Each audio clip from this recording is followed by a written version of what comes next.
Hi అండి, welcome back to my channel Godavari రుచులు by Durga Bhavan. ఈరోజు మీకోసం సింపుల్ అండ్ టేస్టీ పచ్చిరొయ్యల కర్రీ అలాగే వెజ్ బిర్యానీ సింపుల్గా ఎలా చేయాలో చూపిస్తాను. ముందుగా స్టవ్ వెలిగించి ప్యాన్ పెట్టి అందులో ఆయిల్ వేసుకోవాలి. ఆయిల్ కొంచెం హీట్ అవ్వాలి. ఇప్పుడు ఇందులో పచ్చిరొయ్యలు వేసుకోవాలి. ఈ గోదావరి రొయ్యలు అండి, అందుకే కొంచెం చిన్న సైజు చిన్నగా ఉన్నాయి. ఇప్పుడు ఇందులో ఒక 2 ఆనియన్స్ కట్ చేసి వేసుకోవాలి, మీడియం సైజు. అలాగే పచ్చిమిర్చి,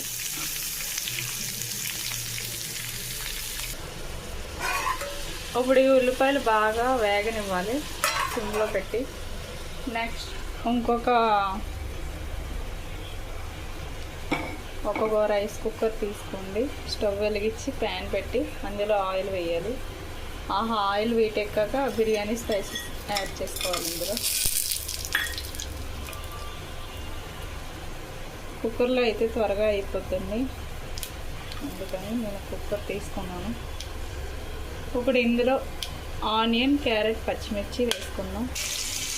ఇప్పుడు ఇందులో నానబెట్టుకున్న పచ్చి బఠానీ వేసుకోవాలి. ఇవి కూడా బాగా వేగనివ్వాలి.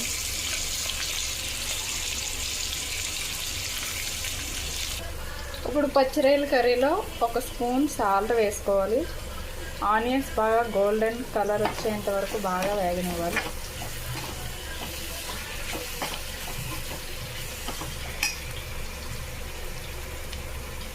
అలాగే ఇందులో 1/2 టీ స్పూన్ అల్లం వెల్లుల్లి పేస్ట్ వేసుకోవాలి. ఇది పచ్చివాసన పోయేంత వరకు బాగా వేగనివ్వాలి.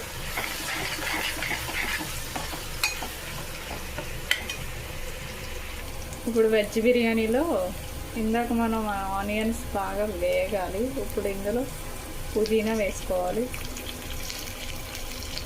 అలాగే 1/2 టీ స్పూన్ అల్లం వెల్లుల్లి పేస్ట్ వేసుకోవాలి. బాగా వేగనివ్వాలి.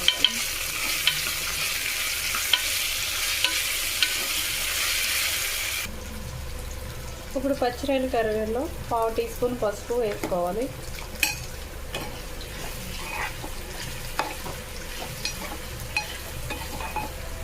బాగా వేగాలండి ఆనియన్స్. మూత పెట్టుకొని కాసేపు వేగాలి. Next biryani spices, onions